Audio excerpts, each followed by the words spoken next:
Aloha Hawaii and welcome back, and we are still live here from the Hawaii Convention Center for Debate Night in Hawaii. I'm Lai'ui Kaholokula. I will serve as moderator this evening. Now thank you all for joining us. KITV4 once again providing you and Hawaii with the opportunity to hear from some of the most top candidates in the Republican Party running for governor in that top seat for office. We are very fortunate tonight to have 3 of the top candidates running to become Hawaii's next governor. So please join me in welcoming Honolulu City Council member Heidi Tsuneyoshi. We also have here this evening former Lieutenant Governor, we have Duke Aiona. And finally, we have businessman and activist Gary Cordery.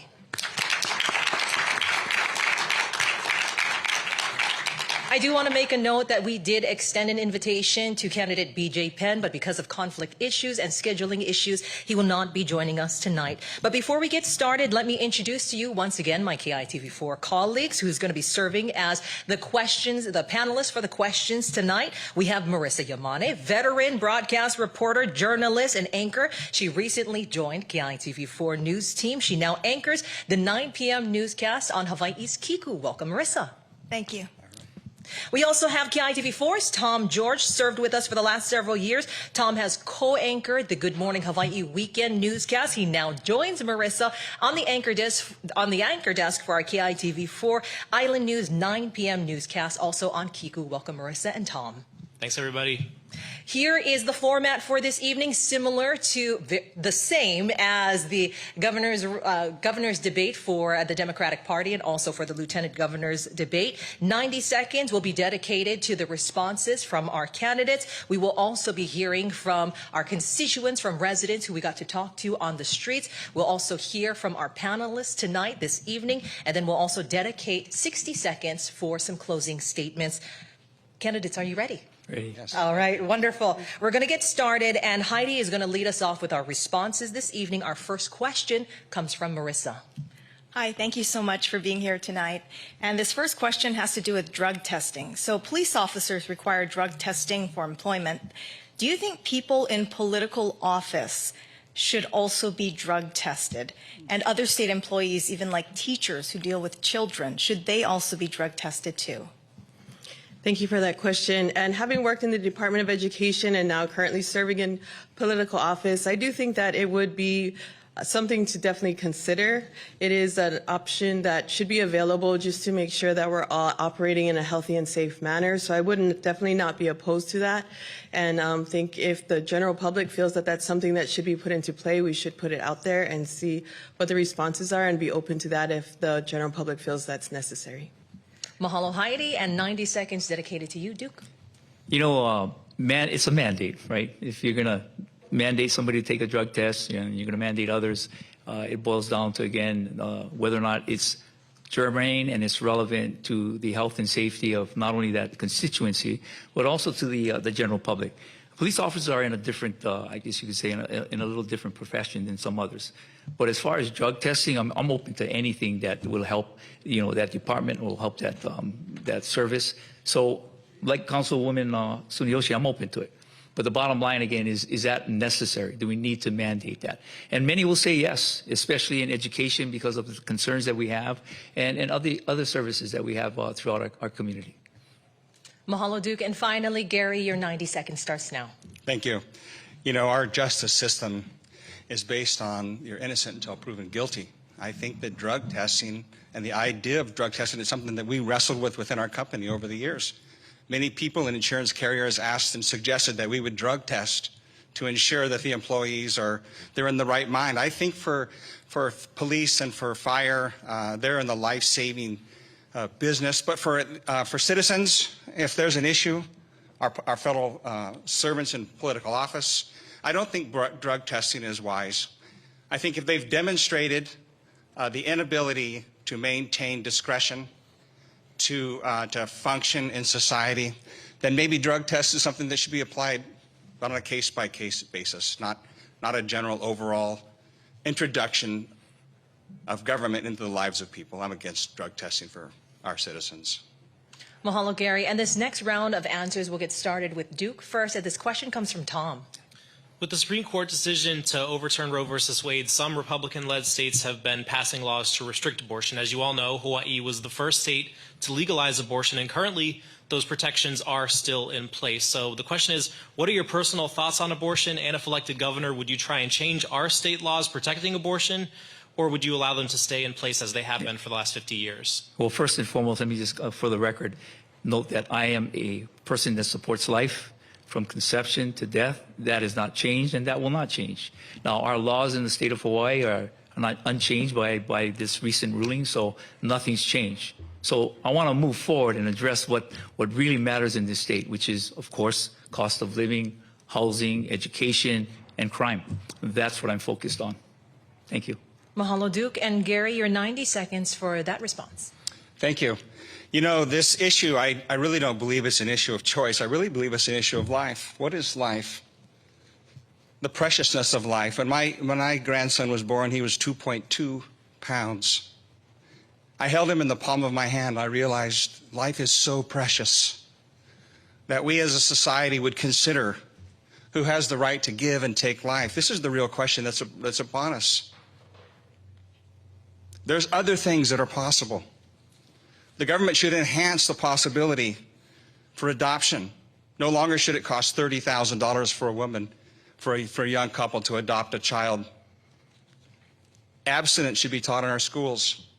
The idea of personal responsibility, those young men who find themselves in a situation where they've made a young woman pregnant, they need to be responsible for their decisions. These are the questions of life. The Roe v. Wade Supreme Court case obviously has shaken the nation. We long for righteousness in government, the choice, but some choices are left to God. I can say that if legislation came to my desk as governor to overturn the right to abortion in Hawaii, I would sign it. This is not man's role to choose life. Mahalo, Gary. And 90 seconds finally for Heidi. Thank you so much. So that has become a very politicized question as a woman and as a mother of 2 daughters, and having worked in the Department of Education with young ladies who are faced with that very difficult decision of what to do when they found themselves in that situation. I have a different approach to the discussions around abortion, and that is that we have to be much more sensitive to those young ladies who find themselves in that situation. We have to have much more supports available to them when they find themselves in that situation, and right now we have a lack in those counseling support services for those young ladies. I am also in very strong support of having educational opportunities to our children and to our youth in schools to help them understand other ways to handle situations with their sexuality and how to move forward in responsible ways so that we can limit the amount of abortions that are being sought after. There's a lot of things that we have to change within our society to let us recognize that abortion is not the woman's only choice. So I am definitely pro-life, and that I do wish for that the outcome is always for pro-life, that we are able to respect everyone and make sure that life is something that is cherished here in our islands and throughout the world. And I think this topic has really divided us and become such a politicized thing that we all talk about, that we really need to come together and make sure that we know we're talking about it in a way that's sensitive for those women who have gone through it, are currently going through it, or have the potential of going through it, so that they have better options available to them. Mahalo, Heidi, and mahalo, candidates. That was a round that just sped by. We are also already finding ourselves going into commercial break, but don't go anywhere, because when we come back, we are going to hear once again from our panelists. Then we're going to hear from voters on the streets whom we talk to, some top of mind issues. You're watching Your Voice, Your Vote, KITV4's Debate Night. We're here live at the Hawaii Convention Center. We're back right after this.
Welcome back, live right here from the Hawaii Convention Center. We are now into our next round of questions, and I'll tap into the panelists right here. Our first one comes from Tom. Well, Hawaii, as you know, has some of the strictest gun laws in the country. We also have the lowest gun death rate. Recently, of course, there have been some high-profile challenges to that in court, including that high-profile case on the Big Island dealing with concealed carry permits. So the question is, do you think Hawaii's current gun laws are working, or would you want to see any more loosened restrictions? Gary, we'll start with you for 90 seconds. Okay, thank you. Gun laws in Hawaii are, as you said, the most restrictive in the nation. You know, the Constitution actually grants the right for people to own and bear arms. I think the gun laws in Hawaii are more than adequate. I think what we noticed nationally with all these shootings, everything that's gone on, everything that's been in the news lately is really a reflection of a breakdown of society. The fact that we have parents who don't actually know what's going on in their kids' lives, communities, grandparents, schools not noticing truancy, really mental health issues keep coming up after the fact. After the discerning of what's actually transpired in the lives of people, we find people's lives are in a very, very difficult situations and they're making bad decisions. The old adage that guns don't kill people, people kill people. This is a harsh reality. Those very words are somewhat piercing, but they are true nevertheless. Our Constitution guarantees the right of its citizens to bear arms. I will uphold the Constitution of the United States and the state Constitution of Hawaii. These are not up for negotiations. So I would affirm the right to bear arms for the citizens of Hawaii. Thank you. Mahalo, Gary. And our next response comes from Heidi, 90 seconds. Thank you so much. When it comes to the opportunity to bear arms and concealed carry and all the matters that are coming forward now with regards to what's happening nationally, I do very strongly support the Second Amendment for a citizen's right to bear arms. And with the court cases that have been going through, there is some discussion about possibly looking again at our state laws and how those reflect what has been decided and the precedent that has been set by that court case, and would be open to looking to legislatively what might need to change within our state to address and reflect what's been happening nationally with those concealed carry laws. And think as governor, I would have to be able to come to the table and talk with all of the citizens and the residents to see how they feel about changing what we have currently within our state. Thank you. Mahalo, Heidi. And finally, Duke. You know, I wanted to set the record straight and make it perfectly clear that I've always been consistent in my position in regards to the laws that govern our guns here in the state of Hawaii. I've always felt that they were appropriate. I always felt they were adequate. But most importantly, I felt that they protected the citizens. It was health and safety first and foremost. Now, as a former judge, I am all about the rule of law. I'm all about the Constitution, upholding the Constitution, both the United States Constitution and the Hawaii State Constitution. I'm about upholding the laws of the state of Hawaii. And so with this latest Supreme Court ruling, there's no question the legislators have already come out and they said they're going to amend the law. Well, that's their function, and I can respect that and I appreciate that. But as governor, I also have a responsibility and a duty to make sure that the Constitution is upheld. So I want to make sure that whatever law they pass is consistent with the Second Amendment and everything that case stands for. I want to make sure that the rule of law is upheld, and of course that the health and safety of our citizens are first and foremost. Thank you.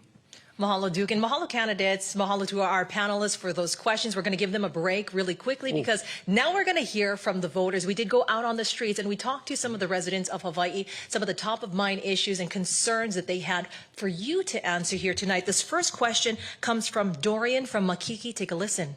What are they going to do about affordable housing? What are we going to do about affordable housing? As simple as that. 90 seconds. Heidi, we're going to start with you. Thank you so much. Affordable housing, as we all know, is a definite issue for our state.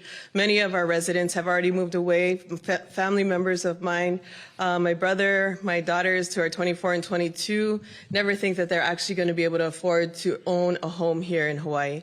That is a sad state of affairs for us here. So with regards to affordable housing, as governor would work with the counties to make sure we develop plans to make sure that we have affordable housing projects completed throughout our state and that each community has opportunities for affordable housing developments within their communities. In a lot of ways, we've heard a lot of focus about affordable housing projects that are concentrated in urban Honolulu, and rural communities and our neighbor island communities are really awaiting the opportunity that we look to see what they're dealing with their communities as well. So we'll look forward to working with all the county mayors and with the area community legislators and all the residents to make sure that we identify areas where we can develop true affordable housing, and we do a moratorium on any other kind of development. Right now, as we know, on Oahu, we have a lot of luxury condos coming out in Kaka'ako, and those approvals come with different issues, which is taking up our infrastructure, our water, our sewer capacity,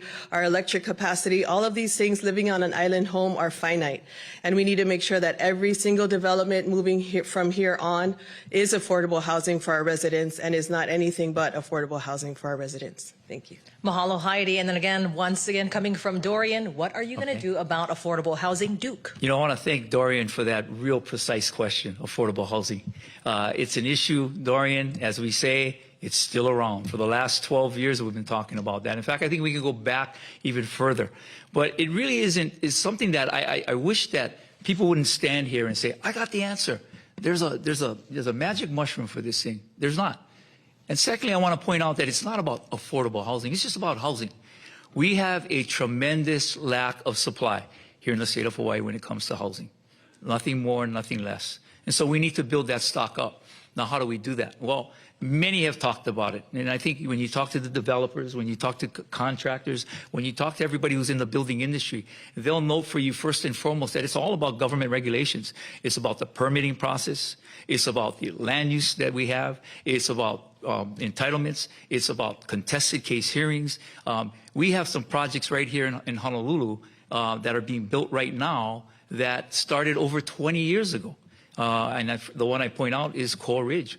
Coral Ridge has taken about 20 years to finally meet fruition, and we now actively have construction. So it's much more than that. And of course, we all know, like I said, that it's not just about one thing, it's about many things. Just recently, we heard about DPP, the Department of Planning and Permit in the city and county of Honolulu, lacking tremendous jobs. And as a result of that, what happens? Permits are delayed. Mahalo, Duke. And once again, this one to Gary. What are you going to do about affordable housing? Dorian, great question. You know, affordable housing didn't just start yesterday, even though we're experiencing it in a dramatic way right now. Affordable housing and the policies that have driven us to this place where there is no housing, where affordable housing is out of reach for our kids, for our families. This happened decades ago. The actual solutions for these affordable housing pieces and cost of living and everything else that we struggle with is actually within the departments. We see bad policy decade after decade. These policies from DLNR not actually opening up ground, not actually making available resources for builders and developers to use. You see fees and regulations, as Duke mentioned, DPP and the lack of permits. If you're on Maui as an example, you have to go through 20 agencies even to file for a permit. Affordable housing is also as a result of bad policy within the Department of DLNR. These policies actually make it impossible for a business to be profitable, a contracting business, a developing business, and you have regulation on regulations and taxes and taxes. These are the things that are driving up the cost of construction. This is a situation of available units and actually what's possible to be made by the people. And so we struggle with in society, in our state here, locally, with agencies that restrain development, agencies that make it impossible for affordable housing to be built. This is what must be changed. Mahalo, Gary. Mahalo, candidates. Now, Dorian's not the only one that we spoke to. We also spoke to a woman. Her name is Luika. Here's what she had to say. Over-tourism in Kailua is also a problem. We don't have the infrastructure, roads, people. Yes. And what their plan is, right? And what their plan is, yes. So just to add a little bit more context to what Luika said, we did see a lull in tourism for a brief period and then a massive influx. But if I may, this isn't a problem just fixed to Kailua. Every place has been seeing this. 90 seconds, Duke, we'll start with you. You know, I've heard I guess the issue is much broader than what she talked about, because it's about now, we've gotten to the point now where we talked about limiting tourism. And how do we limit tourism in the state of Hawaii? We've also seen a tremendous shift, and I think a very positive one, from how we identify our tourists. whether they are going to be culturally based and culturally sensitive to the islands, because that's what she's talking about, I think. We're also talking about the rental housing that we've had, the bed and breakfast situation that we had for years and years that were, according to many, taking away and adding to this influx of more tourists in our communities and burdening our resources and our infrastructure. And so I think we're on the right path in regards to where we want to go in managing tourism, because that's what it boils down to. But again, if you're going to put a limit on tourism, it has to be in a broader context. And it starts first and foremost, how do we do that? How do we limit tourism? Is it about numbers? And then where do we go from there? Do we go to the airlines? Do we go to the hotels? And how do we just really do what we need to do? So it's about management. It's about how we identify who we want to bring to Hawaii, what kind of tourists we want to bring, and then, of course, educating them. And what we don't want to do, because we just had a survey that did this, which said that a lot of tourists are not going to come back in 5 years. Why? Because they're being priced out. And I've always said this, the tourists will vote with their feet if we keep taxing them. Mahalo, Duke. And over tourism and your solution, Gary, 90 seconds. Thank you. You know, the question in my mind is what is enough? I remember when we were pre-pandemic, we were 10, 11 million, and people it was unmanageable. Our resources couldn't manage it. And the question in my mind is, why do we promote tourism? Why are we so dependent on tourism? The tax revenues that come from the tourism call is what pushes the promotion of the tourism economy. We must diversify our economy. We must begin to focus on local industry, on ag, on high tech, and we can move away from our dependency on tourism. We won't need the tourism resources to come into the economy. Therefore, we don't need to promote such an aggressive plan to get more and more tourists here year over year. The idea that we're going to actually lean on tourism for here and evermore is unsustainable. We don't have the water, we don't have the sewer, we don't have the roads. All of these are components to a tourism plan that makes sense for the people. The people are yearning for a plan that makes sense, where they can go to the beach, where they can park in front of their house. These are the kinds of issues that people struggle with. Nobody's opposed to the tourism. We love the tourists. But the idea that we don't have options for revenue for the state is exactly why we continue to promote the tourism dollar. It is not serving the people. We must look carefully at other options and bring those into the marketplace so we're not dependent on the tourism income. Mahalo, Gary, and finally, Heidi. Thank you so much. So the issue of capacity in our residential neighborhoods and the capacity of our state to handle the amount of tourists that we have coming in is something that I have been personally involved in for the past 3.5 years on the city council. We took up legislation to address illegal vacation rentals within our communities, which was severely impacting our residential neighborhoods and causing many homes to go way up over asking as investors and speculators are pulling homes off the market and paying cash from a distance just because they knew they could turn it into a vacation rental and have such a lucrative profit. So as council member, I've already been very active in this front. As I talked about for affordable housing, the issue is also about smart development in our state. If you build it, they will come. As we know, Maui has already talked about doing a moratorium on any further building of hotel units. And I think that we do need to seriously consider that type of legislation and that type of action, because one way to address capacity is to make sure that the capacity is limited by the number of units that we have here in our state. As we know, our numbers of residents here in the islands have been at a decrease, while our tourist capacity has been on an increase over and over and over, exponentially so.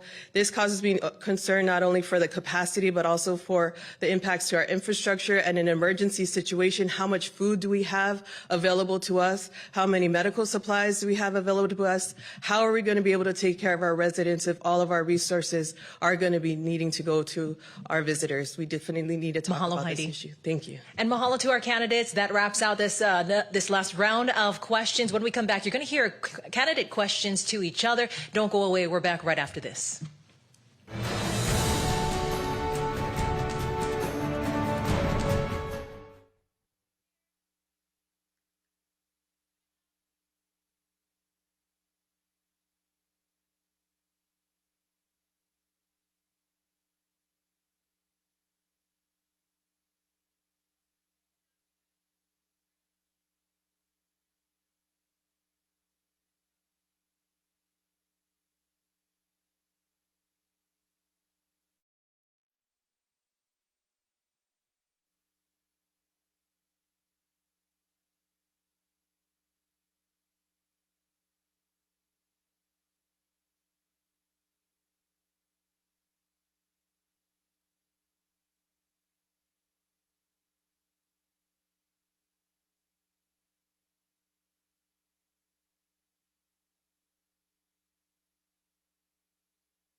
We are back live tonight, and we want to get right to our next set of questions. This first question comes from Marissa.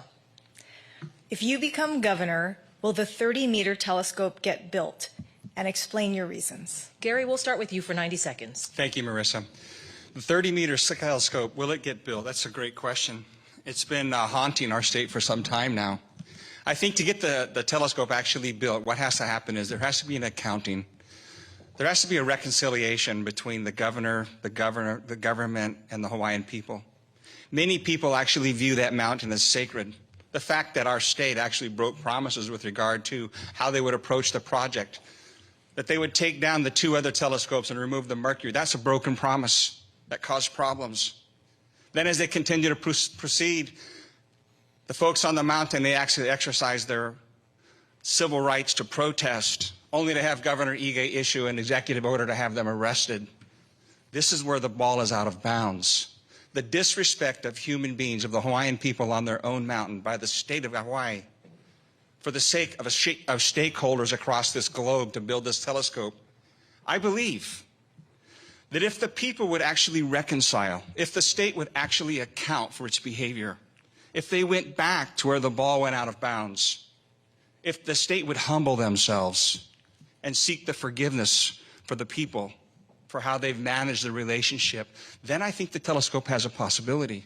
As governor, I will bring these parties together. We will walk in humility. This is what it means to reason together. This is what leadership is.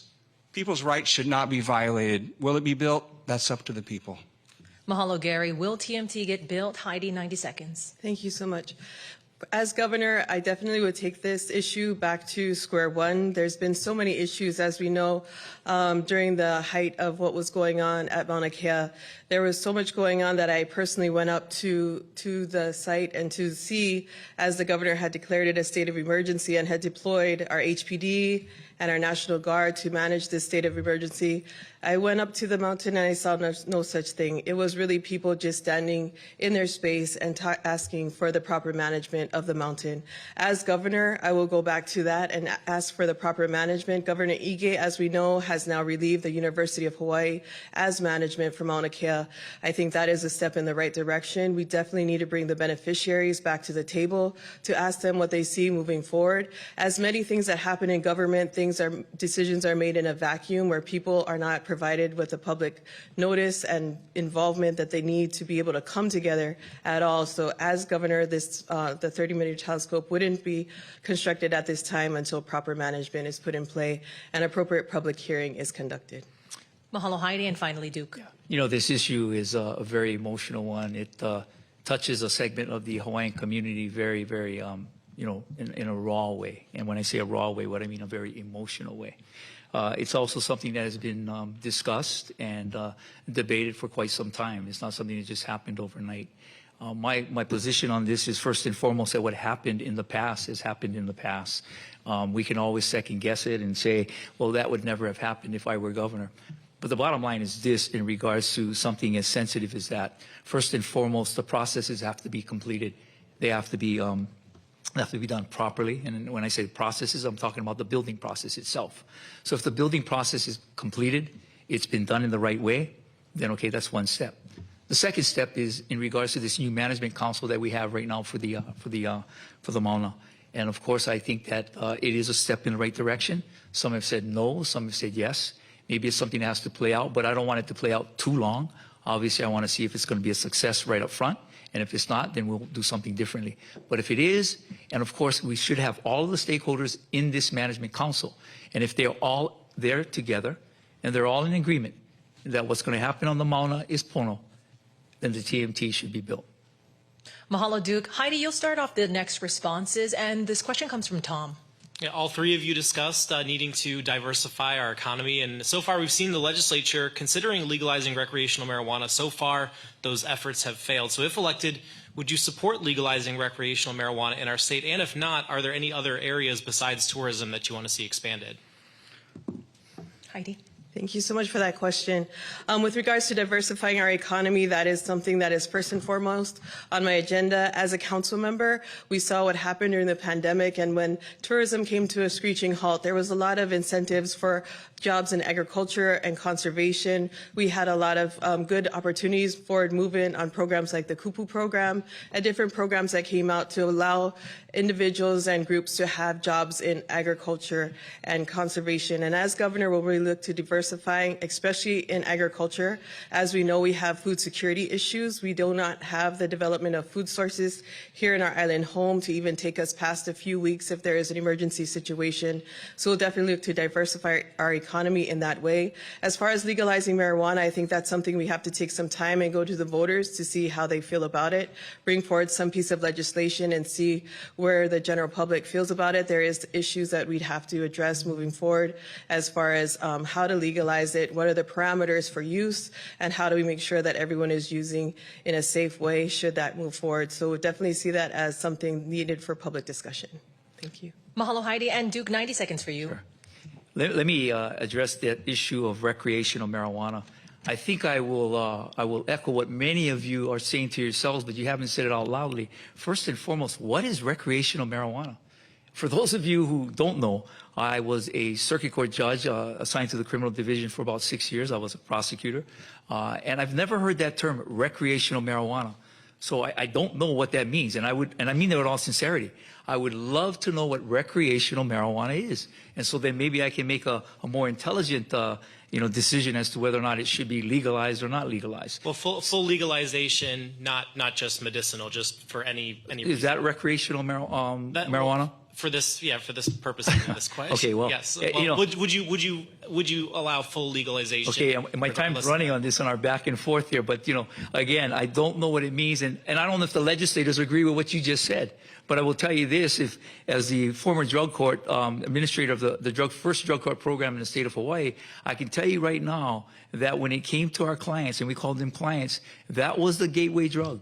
Marijuana, alcohol, it was a gateway drug that led to their use in regards to methamphetamine and everything else. So first and foremost, no, I would not legalize marijuana. We don't need to, and why should we? Second, in regards to diversifying the economy, I think it's very simple. We need to open businesses here in the state of Hawaii. And how do we put that Hawaii's open for business sign? Government, get out of the way.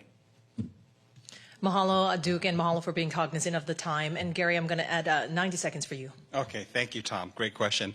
Just to get straight to the point, marijuana is a gateway drug. I can assure you that's true. I smoked marijuana when I was a kid. This was a long time ago.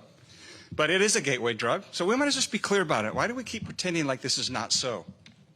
For medicinal use, absolutely. I have many friends who've had cancer who have struggled. At the end of their days, they couldn't eat. They were always sick. Medicinal marijuana was a lifesaver to them. So in that aspect, yes, we should legalize that. With regard to additional industry here in Hawaii, most of you remember Metal Gold Dairy, or produce, beef, poultry. These were parts of our economy. We had a robust ag industry. We must once again use government to enhance and promote industry like that, not restrain it. DLNR has set it up so that the local farmer cannot farm his ground, farm on leased ground. He cannot go to the bank to get a loan. After 5 years of farming, who would invest their life and their treasure into a farm if after 5 years this piece of property was going to go up for auction? This is exactly the scenario we have in Hawaii. We have many families, I know personally, I've talked to them, many families who have farmed for generations, and all they want is for government to give them the space. Government should enhance the ability for local people to farm, to be in industry, to start a business. We should reduce taxes, reduce regulations, reduce fees. We should create a nonprofit goods and service ferry for local farmers to move product throughout the islands. Mahalo, Gary, and mahalo to the candidates and the panelists for your questions. Mahalo for your professionalism. We're going to move right along into candidate questions. So a candidate will ask a 30-second question of another candidate. That candidate will get 60 seconds to respond, and the candidate who asked will get a 30-second rebuttal. We will start with Heidi, and you can ask Duke a question for 30 seconds. Thank you so much. As you know, the Republican Party has been able this election cycle to field a substantially higher pool of candidates than we ever had before. We have over 100 candidates stepping up, new faces coming forward, especially in light of everything we went through for the past 2.5 years. We came up with a platform, Stand for Hawaii, which we're calling people to come together. All the gubernatorial candidates went on a campaign trail. You were part of that as a moderator, and just asking what was the decision to come in at the 11th hour after we had our convention and your everything response. happened? Yeah. Starts now. Yeah, well, first and foremost, I want to applaud Lynn Finnegan. I see up there as our chair. She's done a tremendous job in recruiting a lot more candidates. I want to applaud you. I want to applaud you for stepping up. What moved me in the last hour to run was something that was very personal, very spiritual, and it involved a lot of thought and a lot of prayer. It wasn't easy. It wasn't easy, Councilwoman. I can tell you that right now. In fact, it pains me in many ways because my life had moved on. I was in a different season of life, and as such, it was a difficult decision. But in the end, it was all about just responding and being obedient to whatever that call was that I had. And I saw what the frustrations were by many, many, many people throughout the state. And so looking at my background, looking at my experience, 12 years and as a circuit family court judge, 8 years as lieutenant governor, numerous years as a litigator and mediator, father of 4, a grandfather of 8, a husband of a marriage of 40 years. I thought I had the experience, and I thought that this was our time. And that's why I ran. Mahalo, Duke. And Heidi, you have 30 seconds if you want to rebut. Thank you so much. Just again, going back to the process that we've been on, just thank you for that clarification. We definitely have issues that are very present and top of mind for people who have been involved in the fight, that have been very readily available to work on all of these things. I think that we have been there and you have been there in the past. Look forward to what happens to the future. Thank you. Mahalo. And now, Duke, you have 30 seconds for a question aimed toward Gary. Yeah, as I mentioned earlier to both Councilwoman Sunioshi and, of course, to Gary here, I applaud your courage. I applaud your courage. I am very supportive of your candidacy. I think it's great that we have so many candidates running for governor. I think it's good for the people of Hawaii. I hope the people of Hawaii will respond accordingly and look at a robust two-party system, because that's what we need. Gary, I don't have a question for you. Well, Gary, you have a response to the statement if you choose. 30 seconds, and it's A 1 response minute. to no question. I'll just use my time to say I'm super grateful that the people of Hawaii would take time to look in and watch this debate. It is so vital for our people in Hawaii to actually understand that we've suffered for 50 years under governance, under bad policy, where the people of Hawaii long for right leadership. Leadership that's humble, that's honest, that's trustworthy, that's accountable, that is about transparency. This is what righteous leadership is. We long for that as a people. I long for that as an individual. My kids were here, they left here. My grandkids were here, they left here, all for the same reason. Bad policy, corruption in government has undermined all that we hope for as citizens in this state. Us across the board in every level of our lives, bad policy and corrupt politicians have made it nearly impossible for local families to raise a family here, to stay here, to maintain an education here, health care, cost of living, housing, you name it. We need change. Mahalo, Thank you. Gary. And Duke, if you want the 30 seconds, it's yours. Sure. It's not easy to be a candidate, especially a Republican candidate in the state of Hawaii. And I look for that day, and I see it. Councilwoman Sunioshi said the future. The future is now. For me, the future is now. The future is here. And this is why I'm running, because, the issues haven't changed. In fact, all I hear is it's only gotten worse. And so we need to have, again, a robust two-party system. But more importantly, we need transparency. We need trust. We need respect, and we need balance. Now, Gary, you have 30 seconds for a question to Heidi. I feel like I get so much time. Thank you. Over the last 3 or 4 years, we've seen our national debt skyrocket through the roof. We've seen local government grow.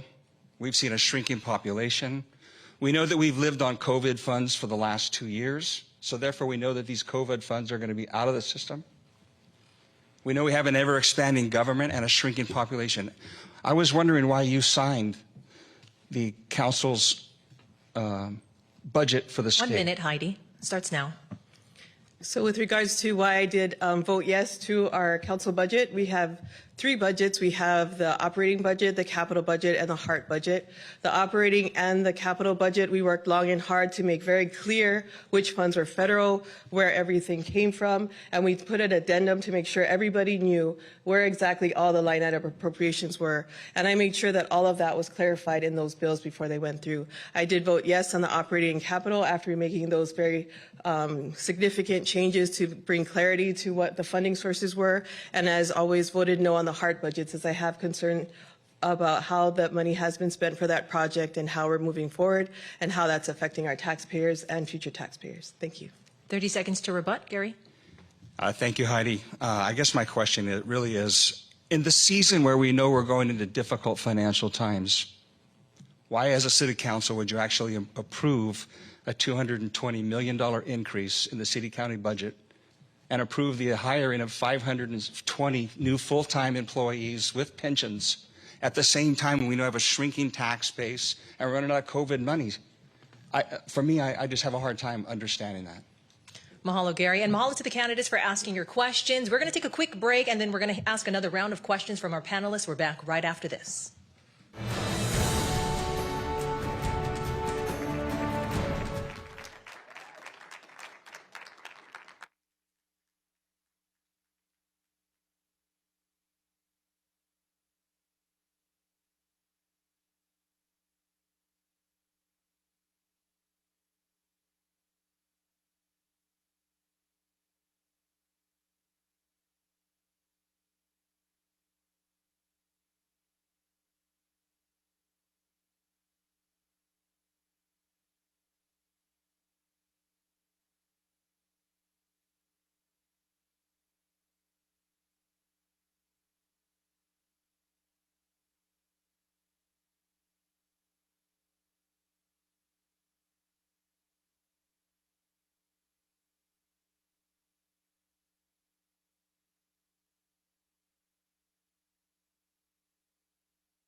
Welcome back live tonight at the Hawaii Convention Center. We're in the final few moments of this debate. Duke, you will lead us off with the answers, and this question comes from Marissa.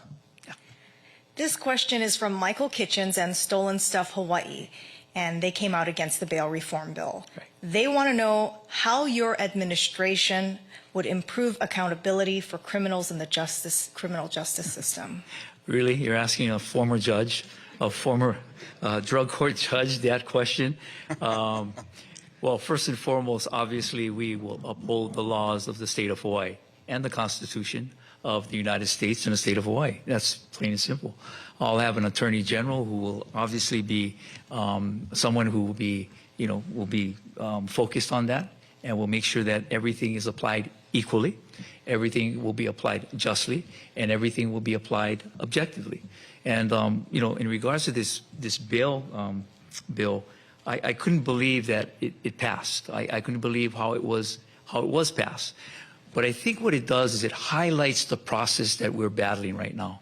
This when you have this one-party system, when you have this domination, you have this lack of transparency and you have this lack of accountability.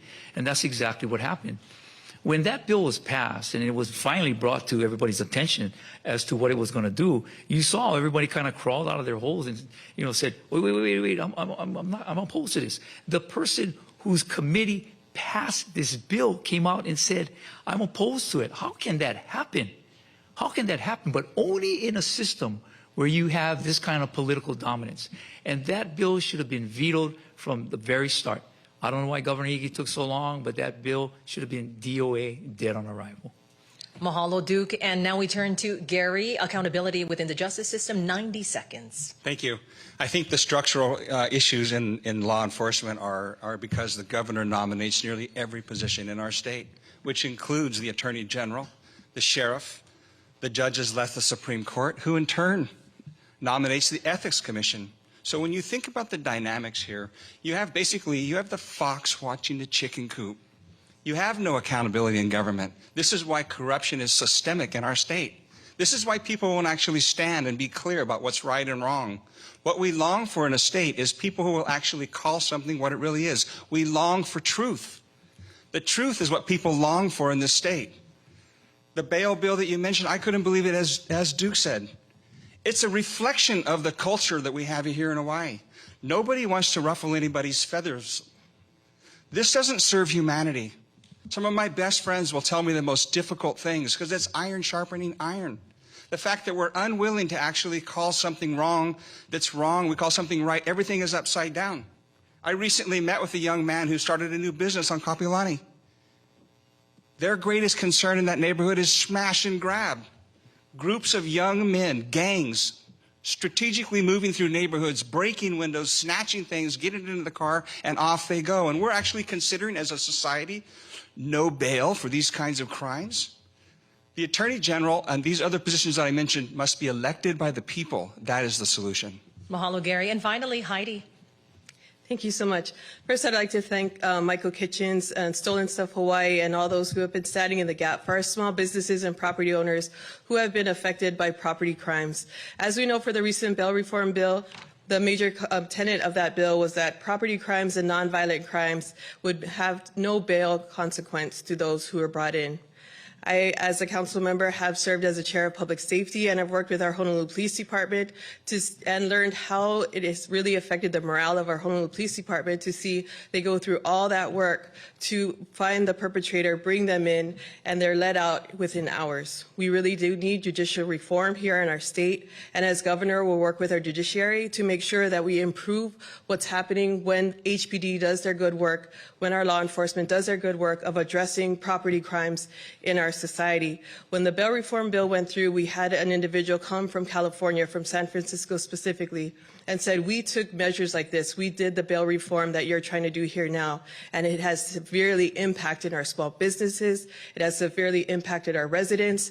When criminals feel like there will be no consequences for their actions, we definitely do not want that to happen here. We need safe communities where businesses can thrive and where residents feel safe. So we'll work with the judiciary and our enforcement branches to make sure that we have appropriate judicial reform to address the issues that we have here today. Thank you.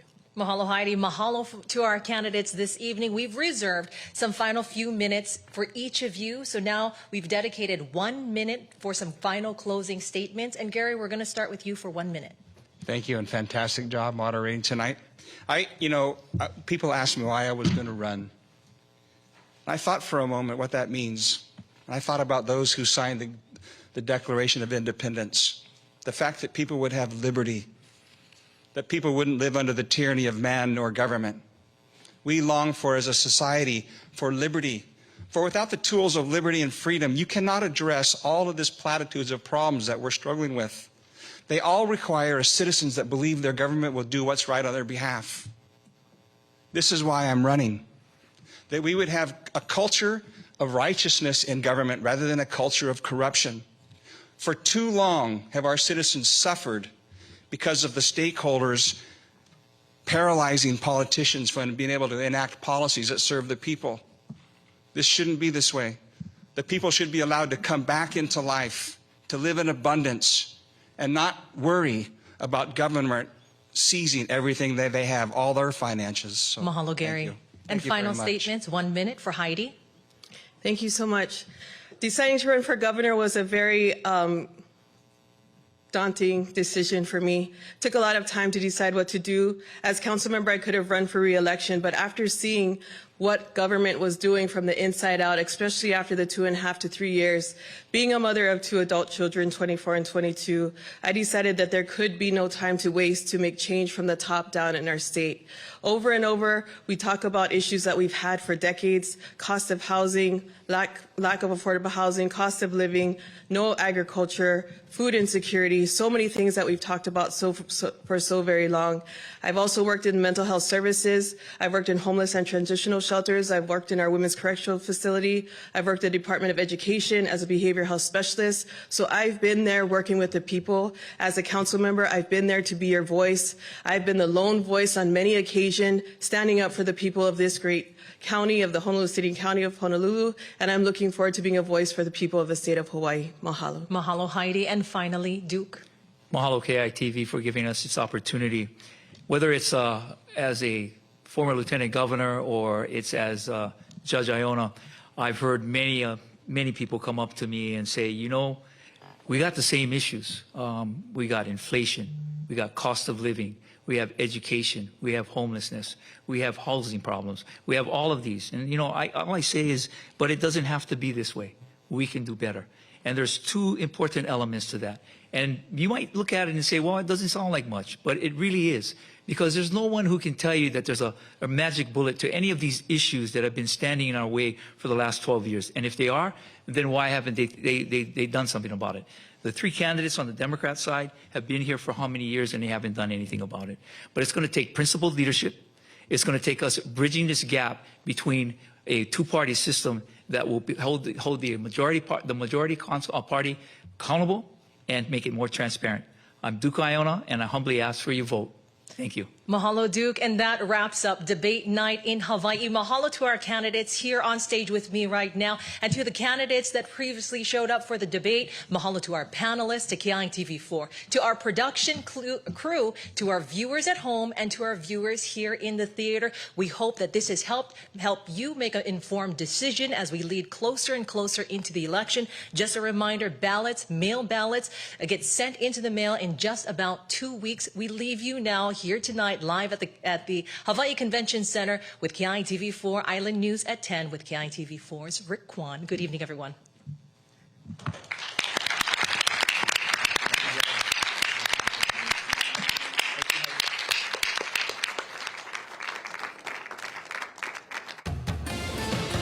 Covering all of Hawaii, this is KITV4 Island News Tonight with Mika Miyashima.